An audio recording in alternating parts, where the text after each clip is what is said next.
I'm going to attempt a first start here with the exhaust on. I spent a lot of time cleaning the exhaust,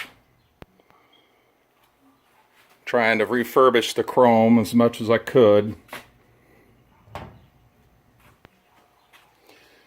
So this is a long delayed try. So here we go.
As you can see, there's still a lot of carbon in the exhaust pipes. I burned out as much as I could and cleaned it out with carburetor cleaner, but there's still quite a bit in there. I suspect that most of that original smoke there will go away.